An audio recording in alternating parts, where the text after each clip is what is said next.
너희는 믿음 안에 있는가? 너희 자신을 시험하고 너희 자신을 확증하라. 예수 그리스도께서 너희 안에 계신 줄을 너희가 스스로 알지 못하느냐? 그렇지 않으면 너희는 버림받은 자니라.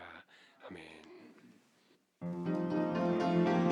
완전하신 주 성령 여기 임하사 영광과 존귀 받아주소서.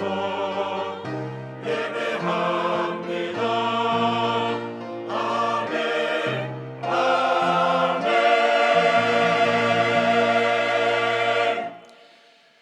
하나님 감사합니다. 하나님을 예배합니다. 오늘도 저희들을 예배자로 세워주셔서 감사합니다. 허물이 많고 부족한 인생들입니다. 성령께서 붙들어 주시고 주장해 주셔서 예배를 통하여 영광을 받으시고 저희에게 은혜 가운데 임재하여 주옵소서. 존귀하신 예수님의 이름으로 기도하옵나이다. 아멘.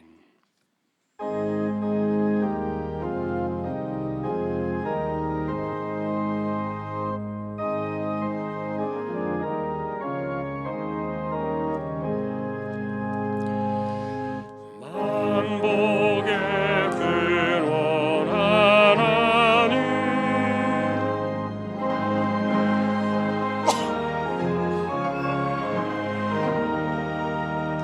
저 천사여 찬송하세. 찬송 성부 성자 성령.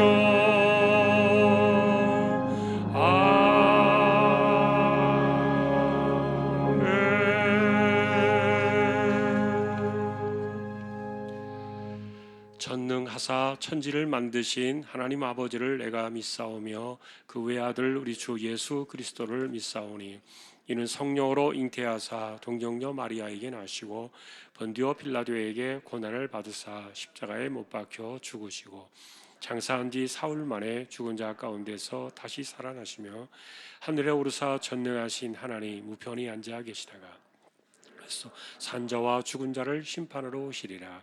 성령을 믿사오며 거룩한 공예와 성도가 서로 교통하는 것과 사하여 주시는 것과 몸이 다시 사는 것과 영원히 사는 것을 믿사옵나이다. 아멘.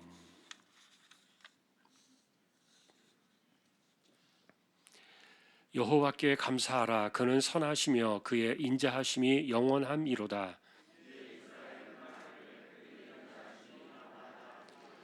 이제 아론의 집은 말하기를 그의 인자하심이 영원하다 할지로다.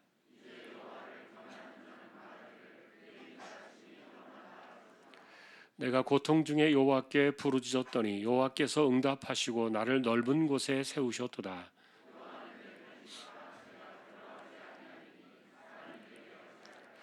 여호와께서 내 편이 되사 나를 돕는 자들 중에 계시니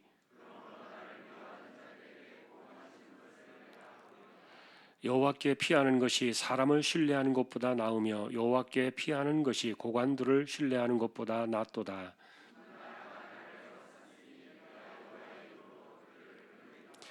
너는 나를 밀쳐 넘어뜨리려 했으나 여호와께서는 나를 도우셨도다.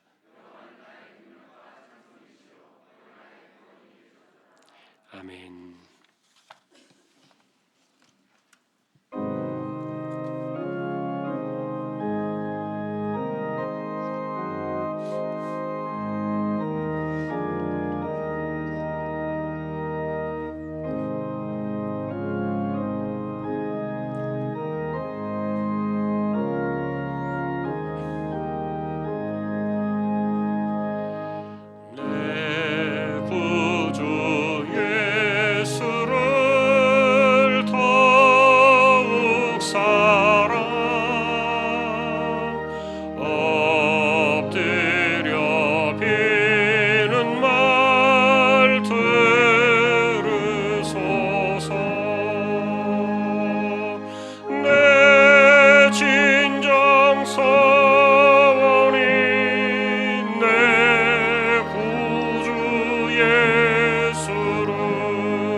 내가 주를 기뻐하고 즐거워하여 지존하신 주의 이름을 찬송하리니 하나님 아버지 참 감사합니다. 허물 많고 죄 많은 저 인생들을 늘 용서해 주시고 감싸 주셔서 예배자로 불러주시고 주님께 경배 찬양으로 영광 돌리게 하심을 감사합니다. 예배의 감격 속으로 저희 모두를 성령께서 신령과 진정함으로 인도하여 주시기를 기도드립니다. 2022년도 믿음 안에 있는가 자신을 시험하고 확증하라는 표의 말씀을 저희 모두에게 주셨습니다. 적용하고 산다고는 했지만 삶의 모습을 뒤돌아보니 모두가 하나님의 긍휼과 자비의 은혜였음을 고백합니다.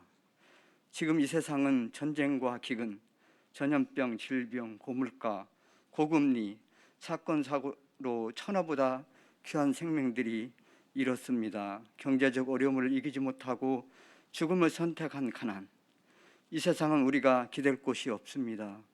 오직 주님밖에는 소망이 없음을 고백합니다. 저희들은 약속의 말씀을 전적으로 순종하며 이 세상에서 주는 그 달콤함과 유혹에 빠져 예수 그리스도와 사귐을 싫어하는 불순종에 빠지지 않도록 간섭하여 주셔서 주님을 의존하고 사랑하며 굳건한 신자로 설 수 있도록 은혜를 베풀어 주시옵소서. 지금까지 우리 귀환교회를 사랑하셔서 선명한 복음으로 진리로 인도해 주심을 참 감사합니다. 그동안 코로나로 인하여서 복음이 메말랐고 낯설게 되었습니다. 2023년도에는 복음 전파에 더욱 매진하게 하시고 그리스도의 복된 편지를 잘 전달하는 열정이 다시 불타오르도록 성령께서 도와주시옵소서. 코로나로 인해서 그동안 교회 행사들이 원만하게 이루어지지 못했습니다. 2023년도에는 하나님의 은혜 가운데 잘 진행되게 역사하여 주시며 이 행사를 위해서 맡겨진 주님의 일꾼된 저희 모두에게 사명 잘 감당하게 하시고 넉넉히 이겨낼 수 있도록 성령께서 능력을 허락하여 주시옵소서. 우리 저항교회 다음 세대들에게 하나님을 심써 바로 알고 바로 믿고 바르게 살기 위하여 올바른 말씀 양육이 가정에서부터 교회에 이르기까지 잘 이루어져 날이 갈수록 복음의 뿌리가 잘 심겨져 믿음의 대가 끊어지지 않고 계속해서 믿음의 대보가 형성되는 우리 중앙교회와 교회되게 하여 축복하여 주시기를 원합니다. 경제적인 어려움과 질병으로 인해서 치료 중인 지체들이 많습니다. 그리스도의 고난이 우리에게 넘치는 것 같이 우리의 위로도 그리스도로 말미암아 넘치는도다. 너희를 위한 우리의 소망이 견고함은 너희가 고난에 참여하는 것 같이 위로도 그러할 줄 알미라. 연약함을 아시는 하나님 깨끗하게 치료해 주시며 믿음의 인내를 견고하게 붙드는 지체들이 되게 하여 주시옵소서.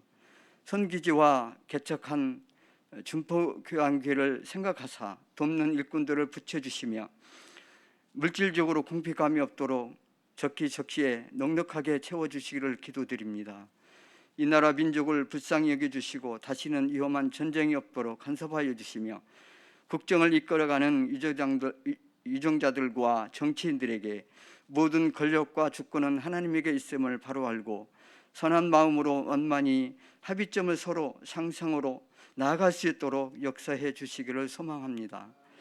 이 시간 담임 목사님께서 생명의 말씀을 증거하실 때 성령으로 충만케 붙들어 주셔서 말씀의 은혜로 인도하여 주시며 2023년도 목회교를 통하여서 저희 주황 가족 모두가 성화의 여정 속에서 구별된 옷을 입고 새벽 이슬같이 헌신으로 빛을 발하며 놀라운 강건함의 비밀은 예수 그리스도의 십자가를 향한 사랑을 고백하며 영광 돌리는 2023년도가 되기를 기도드립니다.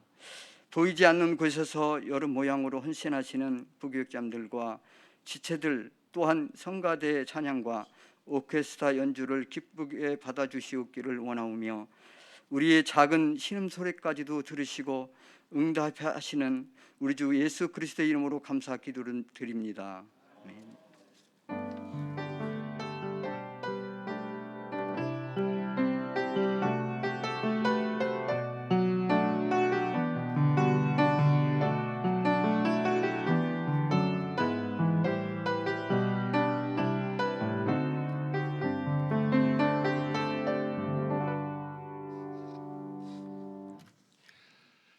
오늘 주실 하나님의 말씀은 요한복음 17장이 되겠습니다.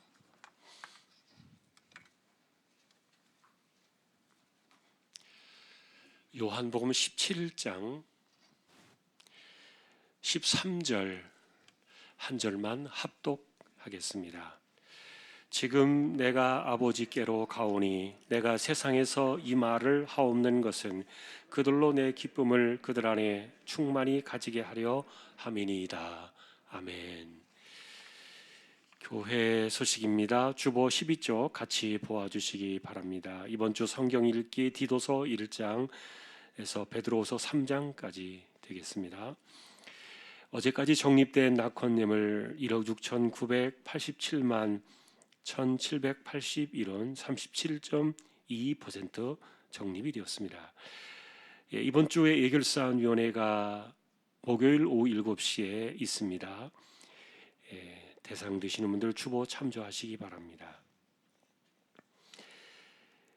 그리고 돌아오는 주일은 성탄절이 되겠습니다. 성탄절이 주일에 함께 드려지게 되는데 성탄 감사 예배로 주일에 함께 드려집니다. 우리가 함께 주님의 오심을 축하하고 또 감사하는 날들이 되었으면 좋겠습니다. 그 전날 24일은 토요일인데 7시부터 본당에서 주일학교를 중심으로 준비된 찬양으로 또 섬기게 되겠습니다. 함께 오셔서 24일에도 또 찬양 가운데 은혜를 나눌 수 있기를 소망합니다. 그리고 1월 첫 주에 이제 벌써 한 해가 가고 있습니다. 1월 첫 주는 세례 주일입니다. 세례 대상자들 준비해 주시면 좋겠습니다. 그리고 이번 주 토요일에 곽기원 집사님, 문옥순 집사님 가정에 성은 형제 결혼식이 있습니다. 오후 2시 반입니다. 송도에서 있는데 교회에서는 1시 반에 출발을 합니다.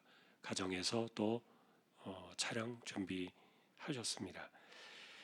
축하해 주시면 좋겠습니다. 오늘 아래 광고는 두손장갑 김지중 권사님 사업장입니다. 또 기도해 주시기 바랍니다. 다른 소식들은 주보를 보아주시면 되겠습니다. 이제 하나님 앞에 예물을 드리는 시간입니다. 정성껏 준비하신 예물을 하나님께 드리겠습니다.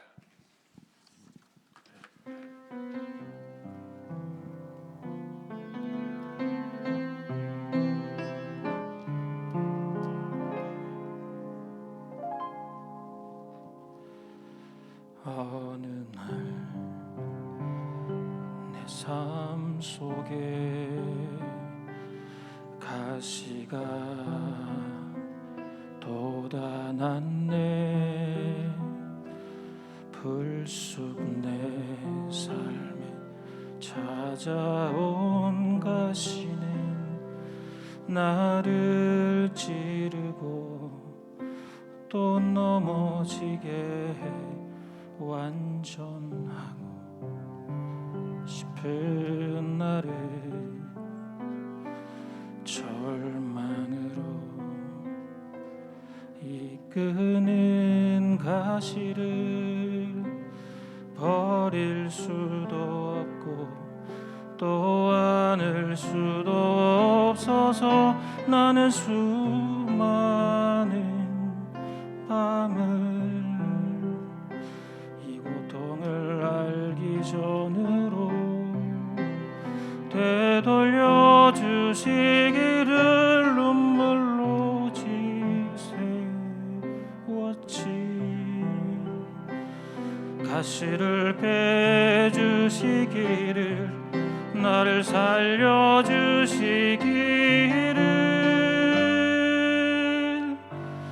가시가 날 이끌고 간 고독한 자리에서 주님과 나만 아는 그 자리에서 비로소 보게 되는 건 내 가시를 통해 나를 붙들고 계신 주님. 가시가 날 이끌고 간 은혜의 자리에서 하나님과 나만 아는 그 자리에서 비로소 보게 되는 건 내 아픔이 아닌 자기 생명을 주신 사랑. 비로소 보게 되는 건 내 아픔이 아닌 자기 생명을 주신 사랑. 비로소 보게 되는 건 내 아픔이 아닌 자기 생명을 주신 사랑.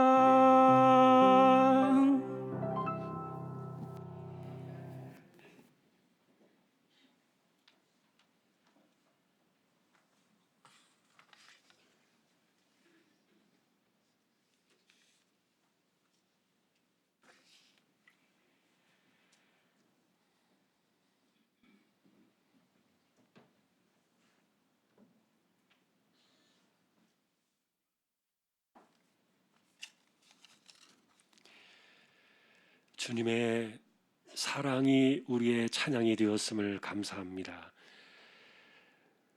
믿음의 고백이 우리 모두의 삶이 되게 하여 주옵소서. 이 시간 믿음으로 하나님의 것을 구별했습니다. 주일원금 10의 1조입니다.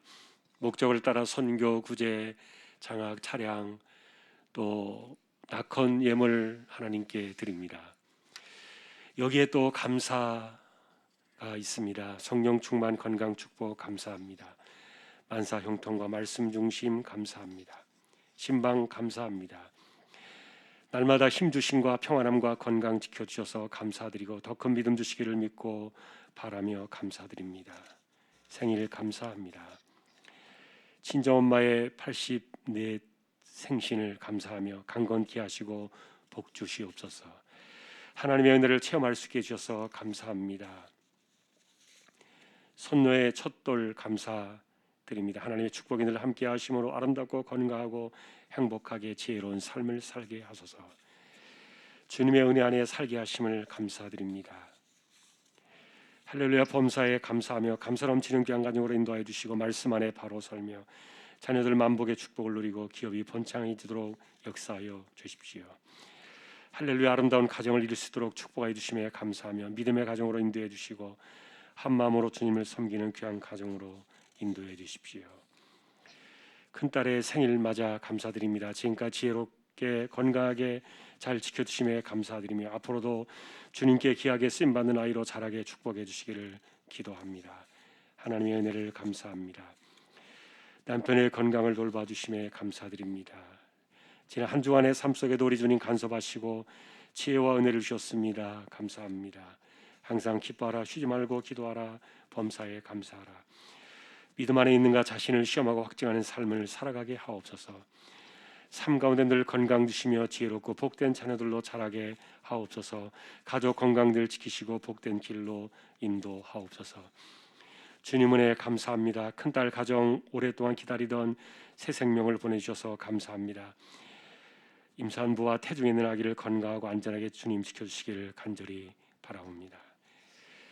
오늘도 우리의 손길이 이와 같습니다. 하나님 중심을 보셔서 오늘도 우리를 지켜주시고 이 땅을 살아가는 우리 믿음의 식구들 기도의 무릎으로 하나님을 온전히 신뢰하며 이마에 땀 흘려 감히 열심히 살아가는 부지런한 삶의 현장에 하나님께서 때를 따라 은혜를 내려두시고 삶을 지켜주시며 이 세대를 이겨나가는 저희 모두 되게 하여 주옵소서.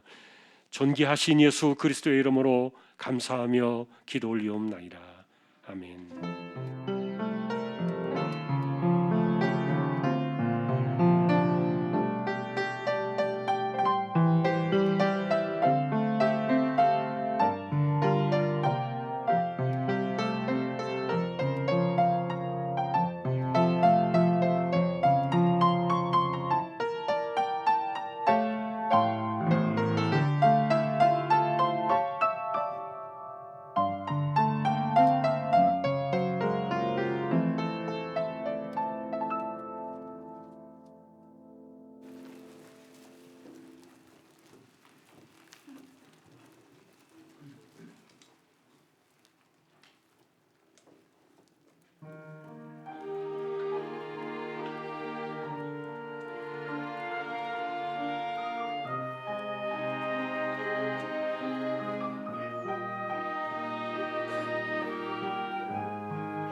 할렐루야.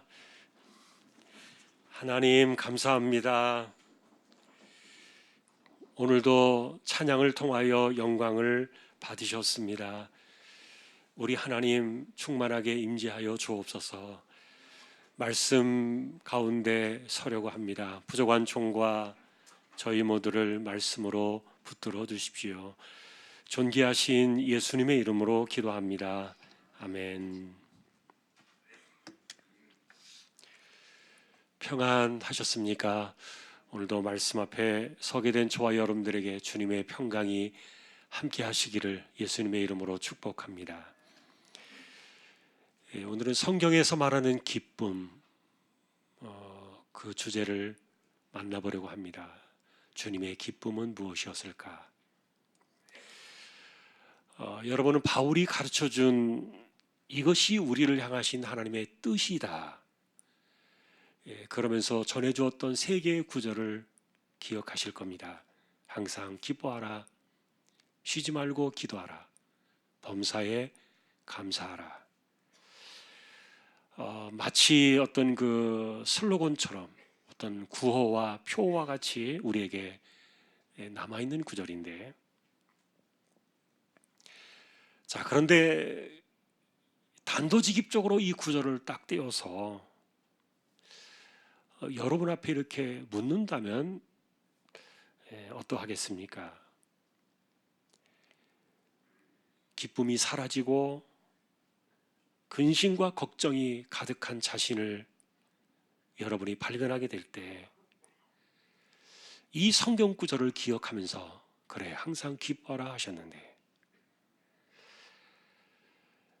그러면서 이 구절을 붙잡고 내 잃어버린 기쁨을 돌아오게 해야 되겠다, 그런 마음을 가져보신 적이 있으십니까? 또 기도해야 하는데 기도할 마음도 생각도 잃어버린 채 그렇게 지내오고 있었다면은 내가 기도를 해야 되는데, 쉬지 말고 기도하라 하셨는데 그 구절을 기억하면서 기도의 자리로 돌아가신 적이 혹시 있었는지요? 어느 날 자신을 발견해 볼 때 감사가 떠나가 버리고 왜 그렇게 짜증이 늘어나고 원망과 불평이 많아졌는지, 그럴 때 범사에 감사하라 이 구절을 기억하면서 그래, 내가 감사해야 되겠다, 혹시 마음을 바꾼 적이 있으신지 오늘 구절을 놓고 묻고 싶은 겁니다. 여러분, 하나님의 말씀이 나를 지배한다는 개념은 굉장히 중요한 신앙의 방식입니다. 알고만 있으면 뭐할까? 말씀이 살아있다 그러는데, 그러니 그 말씀이 단순한 깨달음을 넘어서 내 머리에서 가슴을 치고 그 말씀이 내 인생을 움직여야 하지 않겠는가? 자, 그러나 여러분, 실제로 우리가 기쁨으로 돌아가고 기도의 자리로 나아가고 그리고 감사하는 그런 자리로 되돌아가는 것은 생각보다 쉽지 않다는 것을 알게 될 겁니다. 아마도 이유가 있다면 내가 말씀을 붙잡고 그 말씀이 내 안에서 이루어지기를 바라는 그런 마음보다도 지금 현재 나를 힘들게 만드는 그런 여러 가지 상태들이 더 커서 그럴 거예요.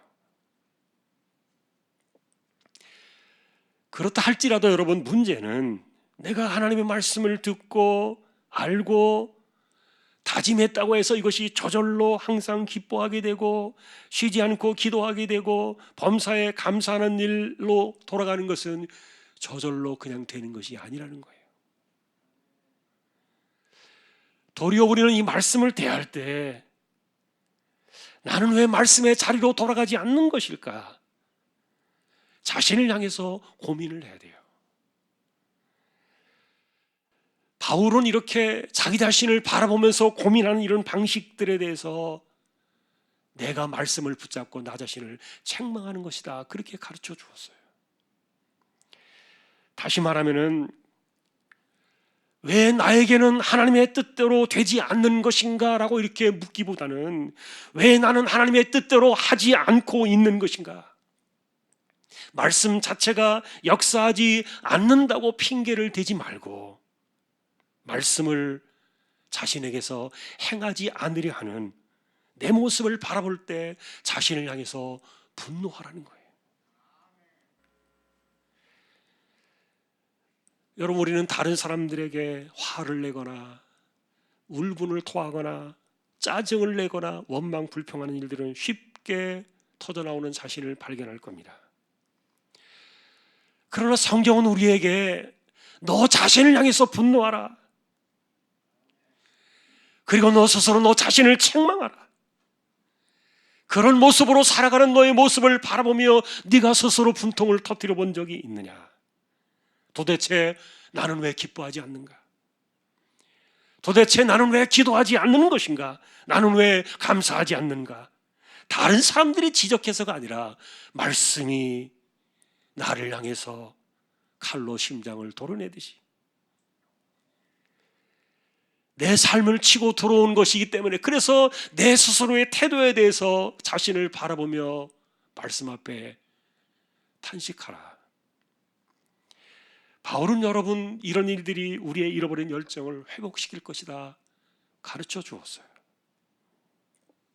이것이 우리의 죄성을 이겨내는 그런 영적인 탄식의 방식이라고 말해 주었는데, 그러니 진정한 영성은 말씀에 비추어진 나 자신의 옳지 못한 모습을 바라볼 때 스스로가 나 자신을 질타하는 그런 방식으로 나아가는 것, 이런 것들을 신앙의 염려다 그렇게 말하는데, 우리는 나 자신에 대한 염려보다도 사실은 이 신앙적인 염려를 하는 일이에요. 그래서 이 신앙적인 염려가 내 삶의 불쏘시개가 되어서 내 연약해진 영적인 힘을 다시 불러일으키는, 이것이 우리의 영성인데, 이런 삶이 저와 여러분들의 것이 될 수 있기를 주님의 이름으로 축복합니다. 오늘 주제는 주님의 기쁨이에요. 그분은 무엇을 기뻐하셨을까? 그리고 무슨 기쁨을 가지셨을까? 오늘 우리가 보신 이 본문 한 절은 실제로 요한복음 17장이라는 겟세마네 동산의 기도라고 말하는 예수님께서 계셨던 지상의 마지막 기도의 성경이에요. 최후의 만찬 다락방을 나와서 겟세마네 동산으로 가신 그 늦은 저녁에, 그리고 그 다음날 새벽 어둑어둑하던 그 시간에 창칼을 든 병사들에게 끌려가시기 전까지 땀이 핏방울처럼 흐를 정도로 기도를 드리셨던, 밤을 새워 기도하신 그 긴 기도의 요약본이 요한복음 17장이에요. 그런데 그날 밤을 새워가면서 기도하셨던 예수님의 기도를 보면은요, 자신에 대한 염려가 아니었어요. 도리어 그분의 기도는 이 땅에 남겨질 제자들 그리고 우리들을 향하여 쏟아지고 있었는데, 예를 들면 여러분들이 그 기도 가운데서 눈에 띄는 가장 그 뼈 있는 그런 기도가 저희로 하나가 되게 하옵소서, 하나가 되게 하옵소서, 하나가 되게 하옵소서, 밤새도록 이 기도를 반복하면서 드리셨다는 것을 우리가 만나볼 수 있는데, 자, 그런데 그것 말고도 우리 눈에 들어오는 독특한 기도의 구절이 하나 있어요. 그것은 뭐냐면은 오늘 본문에 보니까 지금 내가 아버지께로 가오니, 내가 세상에서 이 말을 하옵는 것은 그들로 내 기쁨을 그들 안에 충만히 가지게 하려 함이니이다. 주님에게는 기쁨이 있었습니다. 그리고 그 기쁨이 우리 안에 충만하게 거하게 되기를 그날 밤에 기도를 하셨던 거예요. 그러니 여러분들이 이 구절을 만일에 우리가 다시 한번 만나게 된다면 아마 우리는 관심을 가져야 될 거고, 또 때로는 이것이 무엇인가라는 그런 궁금증과 의아함과 또 때로는 어렵다는 그런 생각도 찾아올 거예요. 예수님께서 그날 밤에 우리가 충만히 갖게 되기를 원하는 그 기쁨은 주님의 기쁨, 바로 그것이었는데, 여러분, 십자가에 죽으실 분이 무슨 기쁨이 남아있는 것입니까? 도리어 걱정을 하고 근심을 하고 염려에도 부족할 그 밤이었는데, 실제로 예수님은 땀이 핏방울처럼 떨어지는 그런 그 고난의 기도로 밤을 지새우셨는데, 그분에게 도대체 무슨 기쁨이 있는 것인가? 그리고 제자들에게 충만한 그분의 기쁨을 나누어 주려고 했던 그것은 도대체 무엇인가? 여러분, 당시에 겟세마네 동산의 그 시간으로 돌아가 보면은 그날 밤에 이 기쁨이라는 이 단어를 꺼내는 것 자체가 어울리지 않다는 것을 여러분들은 발견하게 될 거예요. 그런데도 예수님께서는 분명히 기도하시기를 나의 기쁨이 있다 그랬고, 그 기쁨이 우리 안에 충만해지기를 그렇게 기도를 드리셨는데, 이게 궁금하지 않습니까? 주님의 기쁨은 무엇이었을까? 그것이 바로 12절 앞구절에 남아있는데요, 앞에 12절에 보니까 이렇게 기도하셨어요. 내가 그들과 함께 있을 때 내게 주신 아버지의 이름으로 그들을 보존하고 지켰나이다. 그 중에 하나도 멸망하지 않고 다만 멸망의 자식뿐이오니 이는 성경을 응하게 함이니이다. 여러분, 이 기도는 아버지의 이름으로 내게 주신 제자들, 그리고 이후에 믿는 우리 모두를 포함해서 그들을 이제는 하나도 잃지 않는 길이 열렸습니다. 그게 그 앞에 놓여 있었던 십자가라는 말이에요. 그러니 아이러니하게도 예수님께서는 그 앞에 놓여 있는 십자가를 바라보시면서 이제 아버지가 내게 주실 그 생명들을 하나도 멸망하지 아니하고 그들을 완전하게 보존하고 지키게 되었습니다. 그런 역설의 기쁨이에요. 십자가로 한 생명도 잃지 않게 되었기 때문에 이제는 그 기쁨이 우리에게도 충만해지기를 기도하셨다는 뜻인데, 그러니 여러분은 십자가를 앞에 놓고 기뻐하셨던 그 주님의 기쁨을 우리는 이해를 해야 돼요. 그 기쁨이 무엇이었던가? 실제로 그날 밤의 사건으로만 우리가 생각해서 겉으로 바라보면요, 십자가를 기뻐한다는 주님의 이 기쁨의 이야기가 정말 이해할 수 없는 정신이 나간 소리예요. 왜냐하면 얼마나 처참하게, 그리고 매질과 못박힘과 그리고 고통 가운데 피를 흘리셔야 되는데 도리어 그것을 바라보며 나의 기쁨이라 그렇게 말씀하셨고, 그래서 그날의 이분의 주님의 기도는 정말 우리가 이해할 수 없는 제정신이 아닌 것처럼 보이는 그런 기도였어요. 그런데 이때 이날의 사건을 히브리서는 훗날 이렇게 해석을 해주었습니다. 믿음의 주요 또 온전하게 하시는 이인 예수를 바라보자. 그는 그 앞에 있는 기쁨을 위하여 십자가를 참으사 부끄러움을 개의치 아니하시더니 하나님 보좌 우편에 앉으셨느니라. 십자가의 죽음을 참아내시던 그날에 그분에게 있던 더 큰 기쁨은요, 그 앞에 있는 것이었다는 해석이에요. 여러분, 그 앞이란 말은 십자가 이후의 열매 아닙니까? 그러니 그 말은 겟세마네 동산에서 그날 밤에 기도하셨던 주님의 그 기쁨은 이제 십자가로 인해서 하나도 멸망하지 아니하고 그들 모두를 보존하고 지킬 수 있게 되었다는 것. 그것이 바로 주님의 기쁨이었는데, 여러분, 우리는 이 말이 왜 가능한지를 알고 있어요. 왜냐하면 그 십자가는 자신의 죄가 아니라 우리의 죄를 지고 가는 하나님의 어린 양이셨고, 그리고 우리의 모두의 죗값을 속량하시는 핏값이었기 때문에, 그러니 그날에 기도하셨던 이 예수님의 기쁨은 십자가 이후에 우리에게 돌아올 이 구원의 열매를 바라보면서 마치 잃어버린 양 한 마리를 찾아가지고 어깨에 들쳐매고 기쁨의 노래를 부르며 아버지의 집으로 돌아오던 목동의 기쁨, 그것을 바라보셨던 거예요. 다시 말하면 여러분, 그분의 기쁨은 십자가 이후에 돌아올 우리 자신이었던 거예요. 그러니 예수님께서는 왜 십자가를 바라보면서 이 기쁨이 나에게 최상의 기쁨이었다 이런 표현들을 하셨는지, 그리고 그 기쁨이 왜 우리 안에 충만해지기를 원하셨는지 우리는 그것을 주목해 봐야 돼요. 예수님이 가지셨던 기쁨은 우리에게 두 가지 의미를 주고 있습니다. 그날의 기도 속에 담겨 있었던 기쁨의 의미는 두 개인데,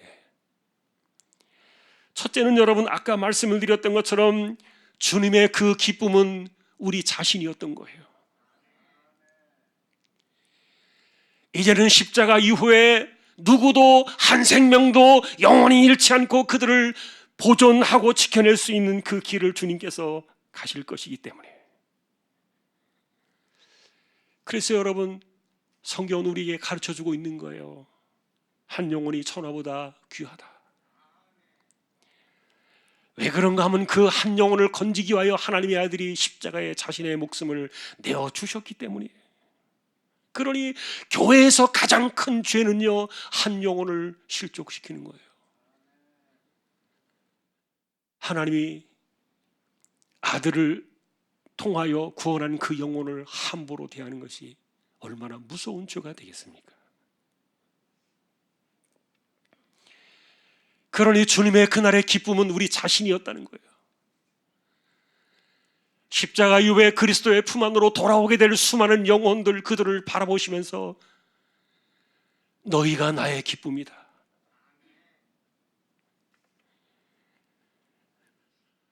그 기쁨이 우리 안에 함께 들어오기를 기도하셨던 것인데, 그래서 여러분 바울 사도의 기쁨이라고 이야기했던 그 표현들을 보면은요, 그의 기쁨 역시 예수님이 그러셨던 것처럼 한 영혼이 주께로 돌아오는 이런 사건들을 가리켜서 그것을 그는 가장 기뻐했다, 그렇게 말하고 있는데, 예를 들면 여러분 바울은 자기가 구원해서, 자기가 전도해서, 자기가 복음을 전해서 복음 안으로 돌아온 구원받은 그 영혼들을 바라보면서 말하기를 당신들은 나의 영광입니다, 그리고 나의 큰 기쁨입니다. 서신서에서 그는 그렇게 분명하게 기록을 했어요. 여러분, 그래서 우리가 생각하는 오늘의 이 주님의 이 기쁨은 우리가 생각하는 기쁨과는 좀 엇갈리고 있구나, 그런 생각도 들지 않습니까? 실제로 우리가 기뻐하는 일들은 주님과 상관없이도, 구원과 상관없이도 이 세상에 너무 많이 널려 있는 거 분명합니다. 심지어 여러분 건강을 위해서 일부러라도 웃어라 하는 그런 세상인데, 그럼에도 불구하고 여러분 이 땅에는요, 우리가 살아가면서 마음의 감동도 받고 눈물도 흘리게 되는 그런 일들을 많이 겪게 될 거예요. 어떤 사람들은 드라마를 보면서 눈물을 흘립니다. 영화를 보면서 눈물을 흘리기도 하고, 또 지난번에 축구대표가 16강에 오를 때 많은 사람들에게 감동을 주었습니다. 또 누군가의 노래를 들을 때 가슴을 진하게 울려주는 그런 감동들을 우리는 또 찾아볼 수도 있는 세상인데, 다시 말하면은 주님의 그 기쁨이 우리 안에 들어오지 않는다 할지라도 이 세상에서 우리가 기뻐할 수 있는 주제들은 많이 보인다는 얘기예요. 그렇다고 해서 여러분 오늘 우리가 이런 일들이 구원에 이르는 주님의 기쁨이 아니라고 해서 우리가 무시해버리고 살자, 그런 것들을 가벼이 여기자, 그렇게 말하고 싶은 그런 내용들은 아닙니다. 왜냐하면 우리는 여전히 육신을 갖고 살고 있기 때문에, 육신에 갇혀 있으니까. 그래서 주님의 기쁨과 우리의 기쁨이 엇갈리고 있는 것이 슬프다는 말이에요. 우리가 생각하는 우리의 기쁨은 대부분이 세상과 육신에 걸쳐 있는 것인데, 심지어는 기도할 때조차도 우리가 구하는 그런 기쁨들이 우리 육신을 벗어나지 못하는 것들이 많기 때문에, 더 힘든 것은 여러분 우리가 바라고 원하는 그런 이 땅에서의 육신에 갇힌 그런 기쁨들이 사라져가고 우리 안에 슬픔이 찾아오고 근심이 찾아오고 고통이 찾아올 때면은 내가 마치 모든 기쁨을 다 잃어버린 사람처럼 무기력해지고 절망 가운데 빠져들고 탄식의 늪으로 꺼져가는 그런 영적인 침체마저 찾아오기 때문에, 그래서 여러분 우리는 주님의 기쁨이 우리 안에서 들어와야 한다. 주님께서는 이 기쁨을 위하여 밤을 새워 기도하실 때 이 기도를 강하게 기도하셨던 거예요. 주님의 이 기쁨, 첫 번째 이유는 바로 우리 자신이다.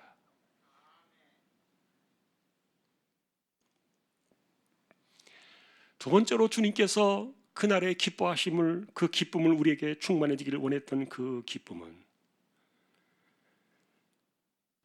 그것은 또 하나의 이유를 갖고 있는데, 여러분, 죽음에서 돌아오셔서 산자로 우리에게 찾아오시는 주님과의 만남에서 이루어지던 관계의 기쁨을 우리는 돌아가서 생각해 봐야 돼요. 예를 들면 부활 이후에 제자들이 가졌던 빼앗길 수 없는 그 기쁨이 있었는데, 그것은 부활하신 그리스도와의 관계의 기쁨이었던 겁니다. 주님께서 무덤문을 열고 일어나셨던 부활의 첫 새벽, 그 새벽에 무덤을 찾아갔던 여자들과 또 대조를 이루던 무덤을 지키던 병사들의 이야기가 성경에 나와 있는데, 그 새벽에 무덤에는 큰 지진이 있었습니다.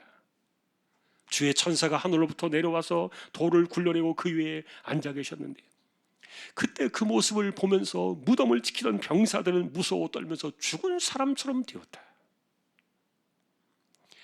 여자들 역시 그 광경을 바라보면서 무서워 떨고 있었지만, 그러나 이 여자들의 그 두려움은 병사들이 느꼈던 그 두려움과는 똑같은 것이 아니었던 거예요.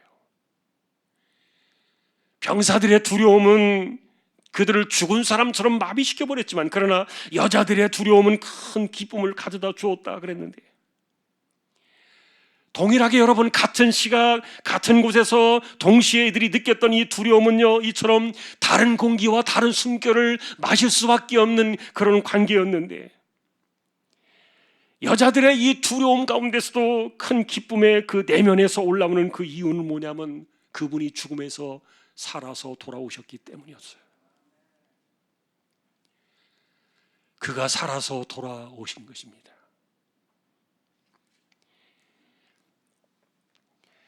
그 당시에 무덤이 있었던 그날에 부활하신 주님께서 여자들을 보시고서 첫 번째 하신 말씀이 무엇인지 혹시 기억나십니까? 성경에는 평안하라 이렇게 기록을 했어요. 그런데 사실 이 평안하라는 이 말보다 더 정확한 해석은 기뻐하라, 그런 단어예요. 아마 그 무덤의 그 분위기 속에서 기뻐하라는 이 말이 어울리지 않을 것 같아서 성경을 번역하는 사람들이 평안하라로 이렇게 아마 번역을 한 것 같아요. 그러나 여러분, 실제로 이 말은 기뻐하라, 주님의 부활하신 첫 번째 말씀이 바로 그것이었어요.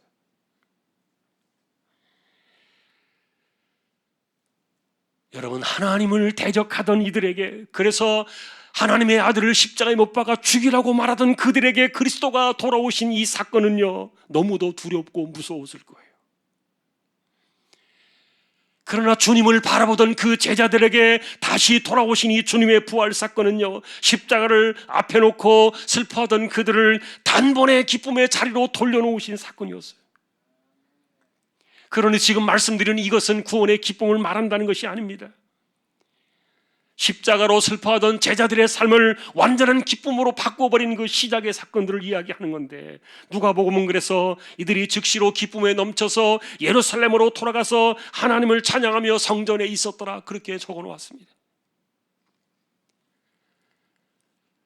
이 관계의 기쁨은 십자가가 무서워서 도망가던 제자들의 모습이 아니었고요, 그리고 예수님을 모른다고 부인하면서 저주하던 그 두려워하던 제자들의 모습이 아니었던 거예요.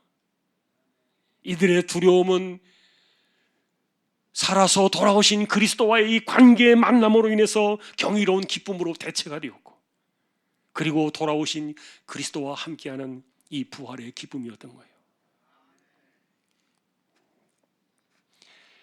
그러니 주님께서 겟세마네 동산에서 바라보셨던 그날의 기쁨은 바로 이 관계의 기쁨이었어요.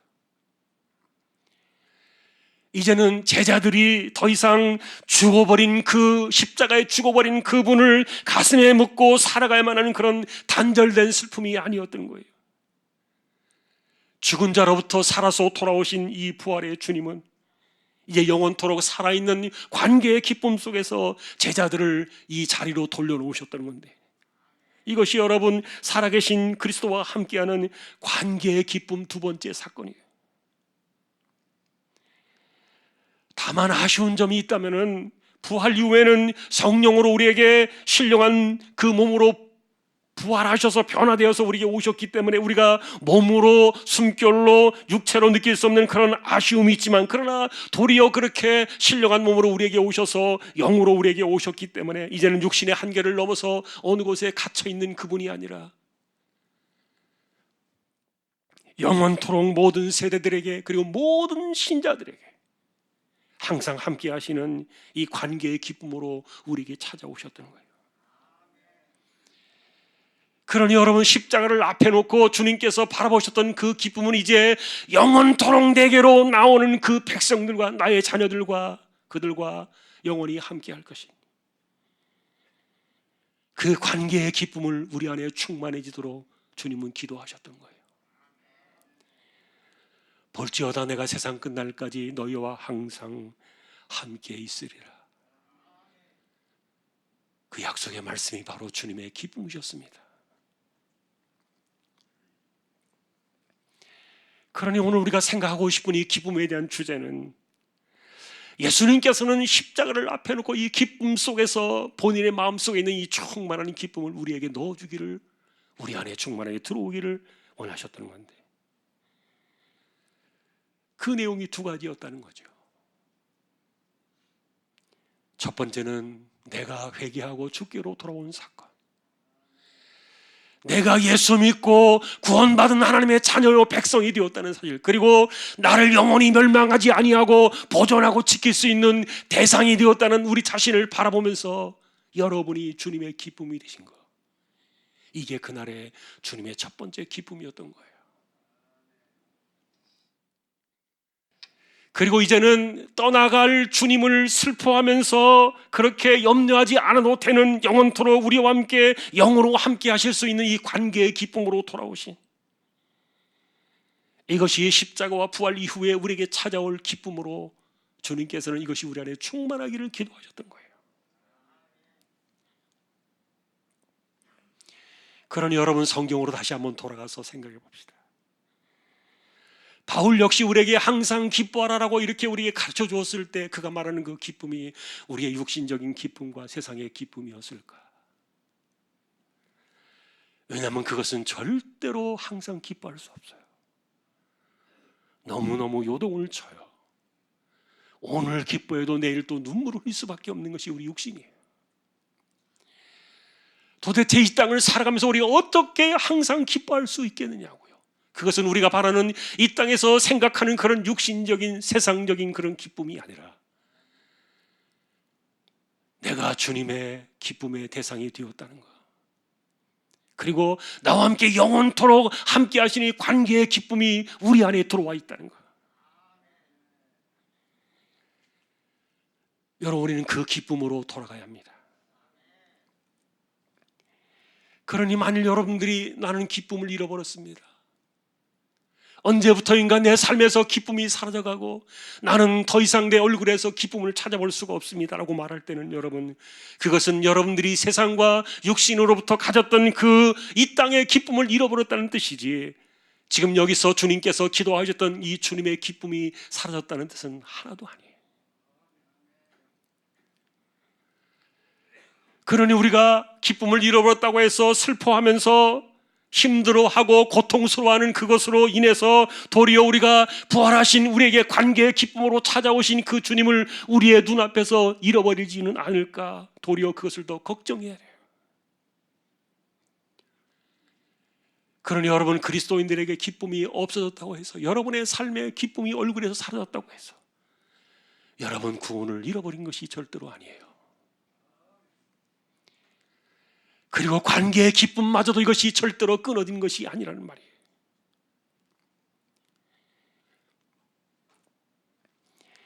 그러니 우리에게도 다시 성경으로 처음 돌아가서 우리의 문제를 짚어볼 때, 성경에서 말하는 이 기쁨의 이 주제가 무엇인가에 대한 그 대체 사건도 중요하지만, 중요한 것은 우리가 육신으로 살고 있기 때문에 내 육신의 삶에서의 기쁨이 희미해져 갈 때 내가 영적인 공경에 자꾸만 떨어지는 이 침체의 늪으로 빠져드는 그 아픔들 때문이에요.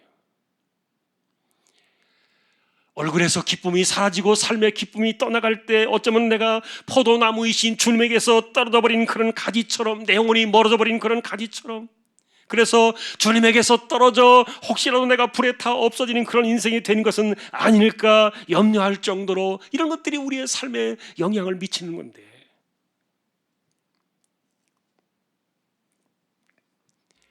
그러나 주님의 그 기쁨은 우리에게 변함없이 이야기하십니다. 너는 나의 기쁨이다. 그 나는 언제나 너와 함께 있지 않느냐. 이 관계의 기쁨은 절대로 끊어낼 수 없고 영원한 것이에요.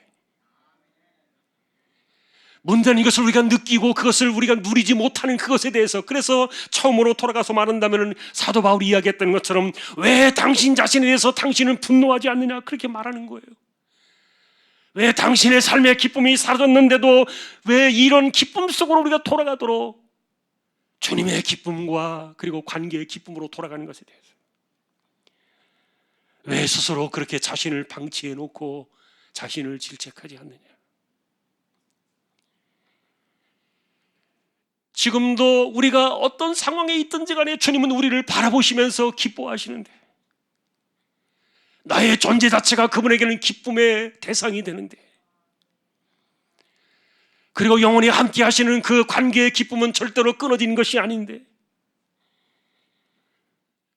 우리는 이 주님의 기쁨을 너무 다른 것으로 바꿔버렸기 때문에, 그러면서도 우리의 삶에 대해서는 전혀 우리가 자신을 돌아보지 않고 있기 때문에 이것이 우리에게 문제다. 그러니 여러분, 우리가 찾아가야 될 기쁨은 감정만의 상태가 아닙니다. 은혜 역시 감정으로만 평가할 수 없습니다.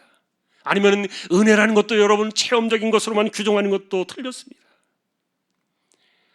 관계의 기쁨이라는 것은 늘 우리가 그 안에 있다는 것인데, 이것은 내가 노력해서 되어지는 것이 아니라 내가 그것을 인지하지 아니하고 그것을 누리지 아니하고 돌아가지 않았기 때문인데, 그러니 중요한 것은 우리의 삶의 기쁨이 사라졌다 할지라도 우리는 극심한 침체의 늪에 빠져서는 안 된다. 내 감정이 메말라져 버리고 내가 더 이상 살아계신 주님을 체험하지 못하는 그런 팍팍한 삶을 살아가고 있다 할지라도 우리는 기쁨을 다 잃어버렸다고 단정하지 마라. 왜냐하면 여러분, 우리가 지은 죄를 용서받고 거룩하신 하나님과 절대적인 평화를 누리며 그리고 죄악의 유혹에서 우리가 승리하고 예수 그리스도와 늘 동행하는 이 기쁨은, 이것은 단순한 감정을 넘어가지고 부활하신 그리스도로 우리와 함께 찾아오는 이 관계의 기쁨 속에서 우리가 회복을 해야 될 것이기 때문에, 그러니 우리의 삶의 열매는 관계의 열매다. 그러니 여러분, 우리가 포도나무이신 주님에게 붙어있는 가지로 살아간다고 해서 당신에게는 이제 더 이상 비바람이 불지 않을 겁니다. 추위나 더위나 온갖 재앙이 찾아오지 않을 것입니다. 그렇게 말하지 않아요. 당신이 그리스도이신 나무에 붙어있기 때문에 더 이상 이제 당신에게는 마귀의 유혹이 찾아오지 않거나 죄성이 끊어질 것입니다. 그렇게 말하지도 않아요. 병충해가 찾아오는 것처럼 온갖 마귀의 유혹은 계속될 수 있고 여전히 우리는 오염된 죄악의 물을 마시며 살 수도 있는데, 그래서 여러분, 우리는 그리스도 안에 이렇게 관계의 기쁨 속에서 우리 자체가 주님에게 기쁨의 대상이 된다는 사실에도 불구하고 우리는 연약성과 죄성과 육체의 유혹 때문에 영으로 살기보다는 육으로 살려는 이런 오염된 죄성의 성향으로 인해서 우리는 슬퍼할 수 있지만, 그러할지라도 우리가 기쁨으로 돌아가는 것은 주님의 기쁨으로 우리는 다시 대체해야 한다. 이것이 오늘 우리가 주님 안에서 회복해야 될 바로 기도하셨던 주님의 기쁨입니다. 그러니 우리가 체험하고 싶어하는 그런 세상은요, 이 죄와 허물로 얼룩진 이 고통의 세상에서 육신으로 누리는 기쁨을 위해서 우리가 추구하는 것이 아니에요. 그런 것들은 이 땅에서 저절로 찾아올 수도 있어요. 그러나 우리가 사모하며 자신을 질책하며 우리가 돌아가야 될, 깨우쳐야 될 그 중요한 주제는 바울이 우리에게 가르쳐 주었던 것처럼 당신은 어둠의 권세에서 당신을 구원해내신, 그래서 우리를 사랑하는 아들의 나라로 옮겨드신 그 사실로 인해서 부활의 주님이요, 부활의 그 나라 속에서 우리는 살고 있음을 우리는 누려야 한다. 그러니 여러분, 이제는 우리는 어둠에서 나와서 주님의 임재 속으로 관계의 기쁨 안으로 들어가라.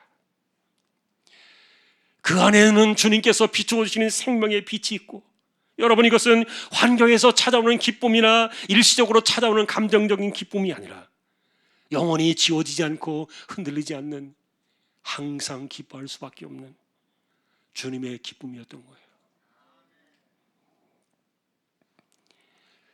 그래서 베드로 역시 이런 일들을 바라보면서 사도행전에 보면은 이렇게 설교를 합니다. 당신들이 만일 정말 하나님 안에서, 그리스도 안에서 기쁨을 누리기를 원한다면 회개하라. 그리고 죄 없이 함을 받으라. 이렇게 하면은 새롭게 되는 날이 주 앞으로부터 이를 것이다. 이렇게 이야기를 했는데, 여러분, 이 말은 우리가 구원받기 위한 회심을 이야기하는 것이 아니라 사실 믿음의 나라를 방해하고 우리를 은혜의 세상으로 돌아가는 것을 방해하는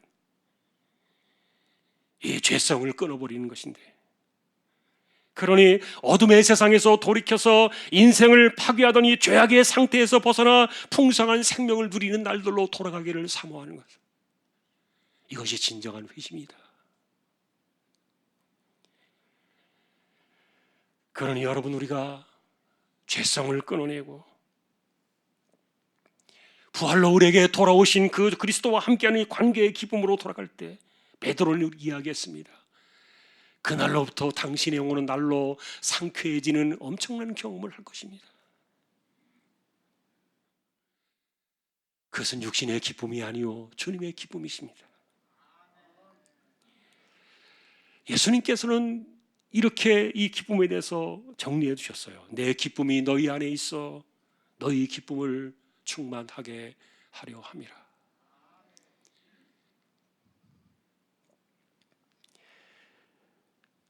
말씀을 정리해 보겠습니다. 하나님의 말씀을 내가 알고 있다고 해서 그 말씀이 내 삶을 저절로 돌려놓을 것이라고 오해하지 않기를 바랍니다. 믿음은 바라는 것들의 실상입니다. 그러니 말씀조차도 내가 정말 의에 줄이고 목마른 자처럼 내가 간절히 원해야 돼요. 열망을 해야 돼요. 그리고 내가 잃어버린 그 삶에 대해서 나 자신을 질타하고 다른 사람과 세상을 향해서 분노하기보다는 자신을 향해서 분노할 줄 아는 영성을 우리는 길러야 돼요. 그러니 감사하지 않는 자신을 바라보고, 그리고 쉬지 않고 기도하는 자신을 바라보고, 언제나 기뻐해야 될 이 주제를 잃어버린 자신들을 바라보면서 우리는 말씀으로 돌아가야 돼요. 항상 기뻐하라, 이 말은 세상이 주는 기쁨으로는 절대로 대체할 수 없어요.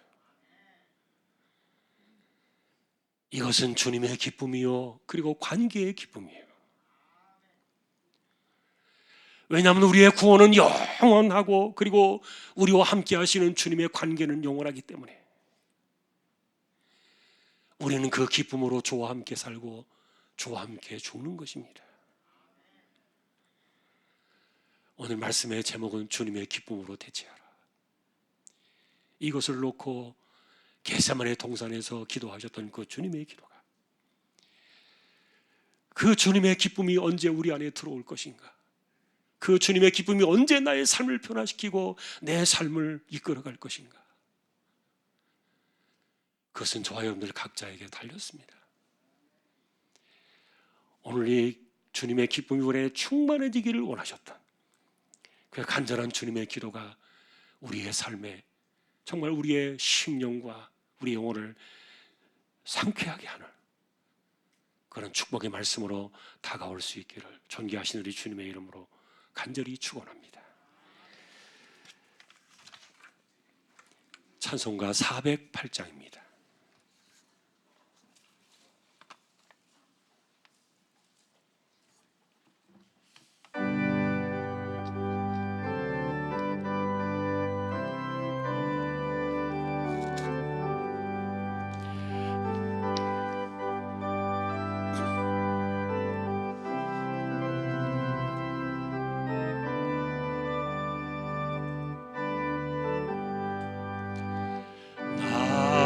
어느 곳에 있든지 늘 마음이 편하다. 주 예수 주신 평안함 늘 충만하도다. 나의 마음속이 늘 평안해. 나의 마음속이 늘 평안해. 악한 죄 파도가 많으나 마음이 늘 평안해. 내 맘에 솟는 영생수 한없이 흐르니 목마름 다시 없으며 늘 평안하도다. 나의 마음속이 늘 평안해. 마음속이 늘 평안해. 악한 죄 파도가 많으나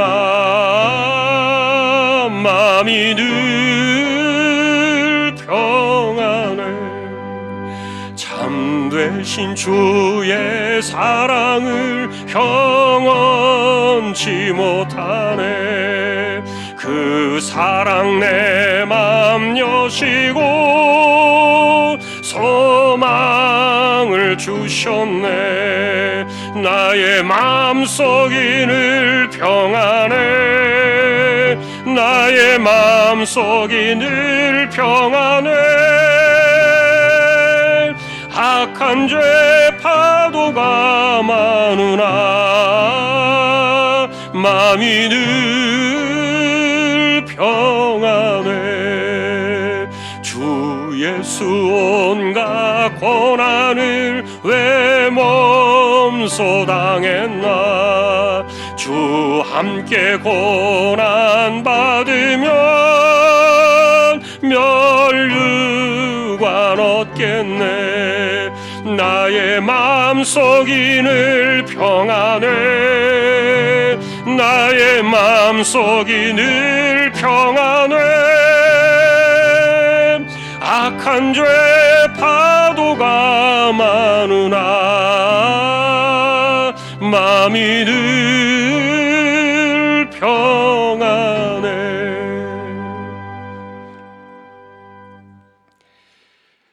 오늘도 주님의 말씀을 듣습니다. 우리를 향한 주님의 기쁨.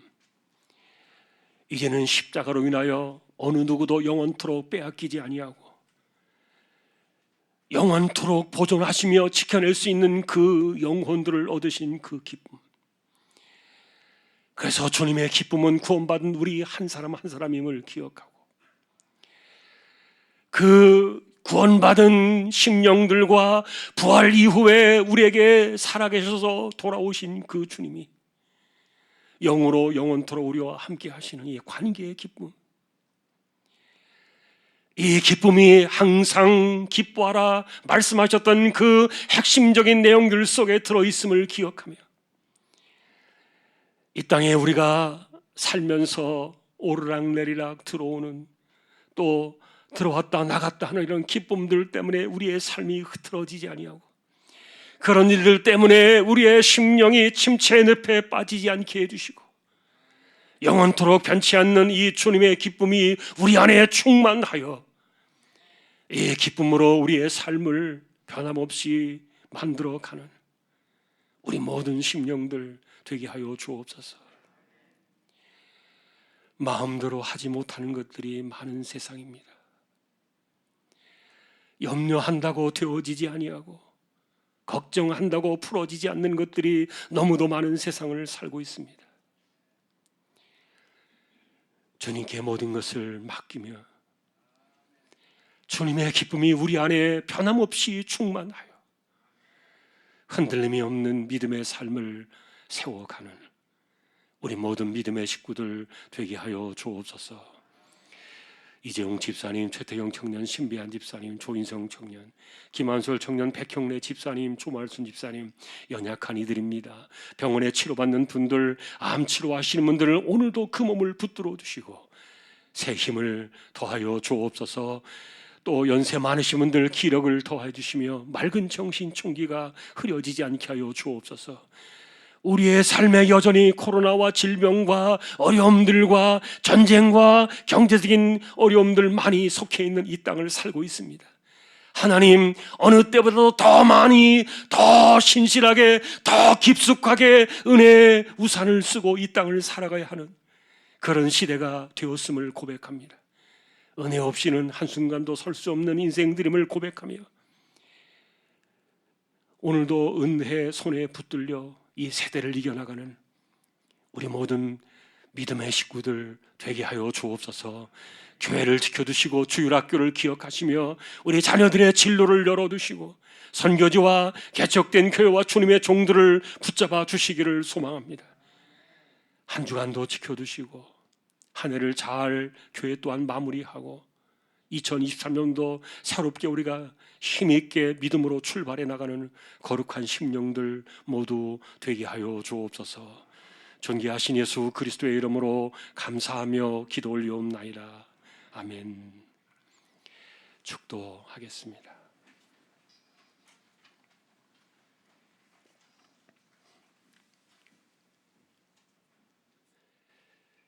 십자가를 앞에 놓고 멸망하지 않을 영원한 구원을 바라보며 우리 안에 기쁨을 두시고 그리고 부활 후에 다시 오셔서 영원토록 우리와 함께 하시는 관계의 기쁨을 바라보며 그 기쁨을 우리 안에 충만하게 넣어지기를 기도하셨다.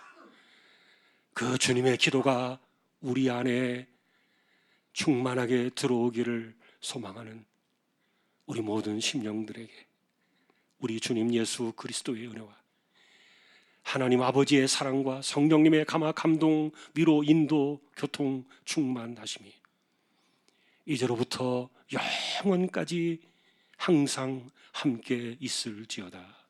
아멘.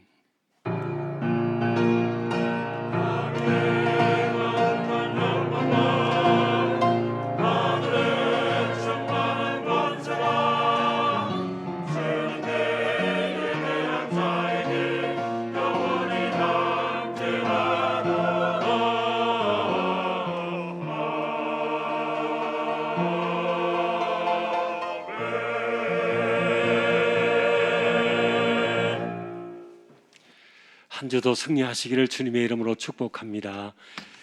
오늘 새가족 수료하신 분 두 분 계셔서 수료증 드리겠습니다. 김주철 성도님, 조순희 성도님 두 분 나와 주시죠.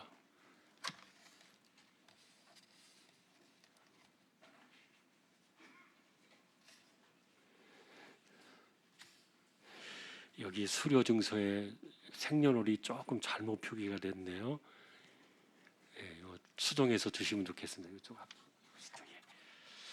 수료증서입니다. 이름 김주철, 새가지고 수료 축하드립니다. 2022년 12월 18일 대한유장로회 중앙교회 담임목사 한군서.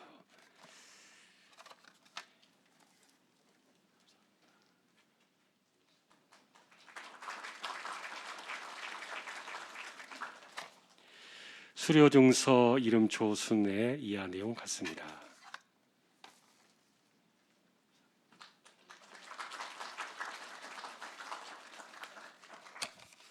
수료증서 이름 윤선호 이하 내용 같습니다.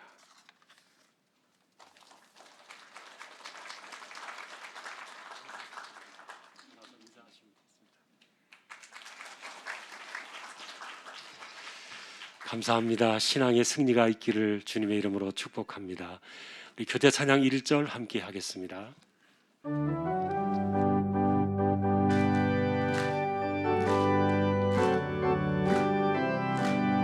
예수 안에서 우리 화목됐네. 예수 안에서 우리 화목됐네. 하나님의 영광 함께 누릴 소망 있네. 예수 안에서 우리 화목됐네.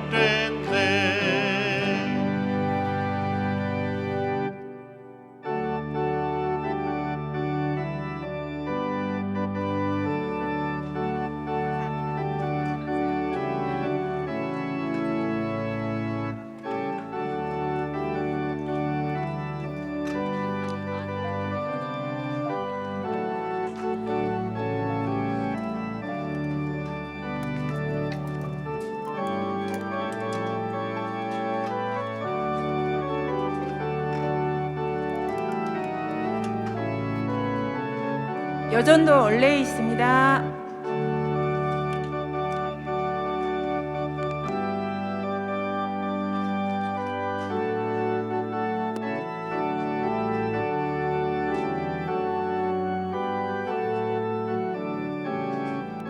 여전도 원래 있습니다. 준비 찬양 111장입니다.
안녕하세요. 반갑습니다. 올 한 해가 벌써 다 지나갔네요. 12월 원래 시작하겠습니다. 기도 12 여전도 이진 집사님.